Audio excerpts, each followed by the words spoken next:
شنو هي الطموحات المنتخب المغربي اللي باغي يحققها في كأس افريقيا سنة 2024؟ بالنسبه للمنتخب المغربي الطموحات ديالو يدي كاس افريقيا، ولكن كما خلاها السيد ولد الركراكي غيمشي ماتش ماتش. واش بامكان المنتخب المغربي يمشي بعيد في كأس افريقيا؟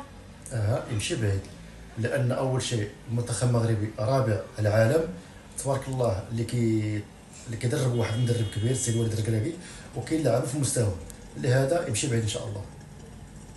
اسباب اقصاء المنتخب الجزائري والمنتخب التونسي؟ بالنسبه للمنتخب الجزائري غادي يبقى منتخب كبير. مشكل ديال المنتخب الجزائري هو كان يحارب من وسط الجزائر، يعني من الاعلام الرسمي الجزائري، لان عوض الاعلام الجزائري يكون واقف سند ويد في يد مع بالماضي والمنتخب ديالهم كان عائق. لهذا كيبقى المنتخب الجزائري منتخب كبير، وبكل صراحه فرطوا في السيد بالماضي، لانه فاج وخدا المنتخب الجزائري تقريبا قبل 2019 كان كيحتل المركز ربما 66.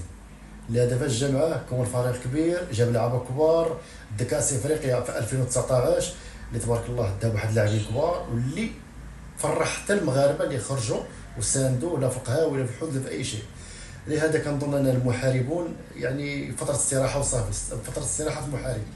كنظن التعويض ديال الماضي تعويض صعيب باش يرجع الامجاد ديال الجزائر، صعيب بكل صراحه. لهذا نتمنى التوفيق ان شاء الله للمنتخب الجزائري.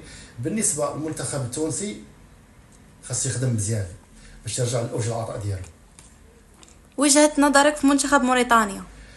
تبارك الله المنتخب الموريتاني عجبني بكل صراحه، دابا تقريبا ثالث مشاركه ديالو في كاس افريقيا، ولكن غيمشي بعيد. بهذا المنتخب غير يخدم وغادي يمشي بعيد ان شاء الله، والمستقبل سيتكلم عليه. واش كيبان ليك في المنتخب المصري؟ المنتخب المصري كيبقى منتخب كبير، هذاك المنتخب يعرف من اين تؤكل الكتف. كيبان لك ربما راه كيبدا مذبذب، ولكن كيفاش جانا في اخر المطاف.